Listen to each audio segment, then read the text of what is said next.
Hello viewers, সবাইকে আসসালামু আলাইকুম। ভিডিওর টাইটেল ও থাম্বনেল দেখে বুঝে গেছেন আজকের ভিডিওতে কী নিয়ে আলোচনা করতে যাচ্ছি। তো ভিউয়ার্স, ভিডিও শুরু করার আগে প্রথমে বলে রাখি, আমাদের চ্যানেলে যারা নতুন, চ্যানেলটা সাবস্ক্রাইব করে ভিডিওতে লাইক করে আমাদের পাশে থাকবেন। তো ভিউয়ার্স, আর বেশি কথা না বলে ভিডিওটা শুরু করি।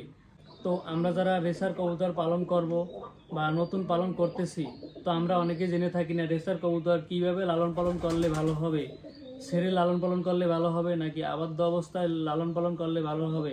তো ভিউয়ার্স, আমরা যখন রেসার কবুতর ছেড়ে লালন পালন করব, তখন দেখা যাচ্ছে এক লাইনের কবুতর আর এক লাইনে চলে যাচ্ছে, বা ঠিক আমরা যখন দামি দামি কবুতরগুলো লালন পালন করি ছেড়ে, তখন দেখা যাচ্ছে কবুতরগুলো অসুস্থ হয়ে পড়তেছে।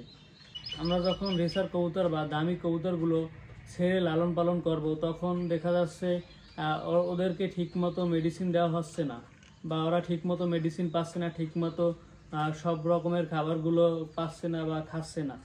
তো এর কারণে দামি কবুতর বা রেসার কবুতরগুলো অসুস্থ হয়ে পড়ে। তো আমি একটাই সাজেস্ট করব, আপনারা যখন এই রেসার কবুতর বা দামি কবুতরগুলো লালন পালন করবেন, তখন খাঁচার ভিতরে আবদ্ধ অবস্থায় লালন পালন করবেন।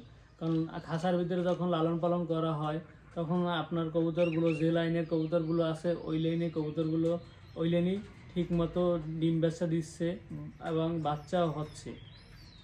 আর যখন আমরা এই খাঁচায় লালন পালন করি, রেসার কবুতর বা দামি কবুতরগুলো যখন খাঁচায় লালন পালন করে থাকি, ঠিকমতো যত্ন নেওয়া হচ্ছে, ঠিকমতো মেডিসিন দেওয়া হচ্ছে, মাসিক কোর্সটা শেষ হচ্ছে ঠিকমতো।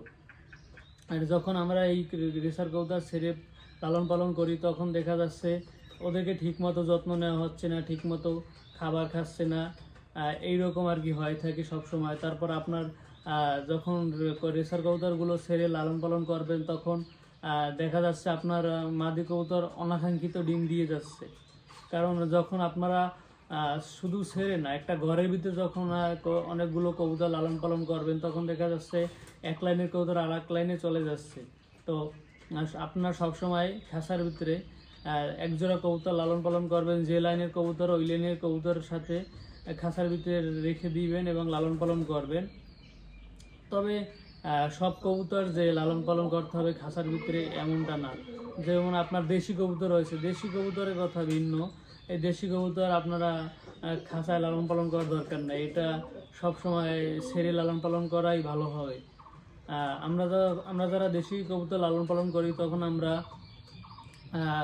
দেশি কবুতর লালন পালন করে থাকি বেশিরভাগ বাচ্চার জন্য। যারা আমরা অনেকেই দেশি কবুতরের বাচ্চা খেয়ে থাকি বা বাচ্চা বিক্রি করে থাকি, এই দেশি কবুতর লালন পালন করা হয় এজন্যই আর কি। আর আমরা যারা দামি কবুতরগুলো লালন পালন করি, রেসার কবুতর বা গিরিবাজ কবুতরগুলো, এইগুলো আমরা সবসময় খাঁচায় লালন পালন করব। তো ভিউয়ার্স, ভিডিওটা যদি ভালো লাগে ভিডিওতে লাইক করে দিবেন।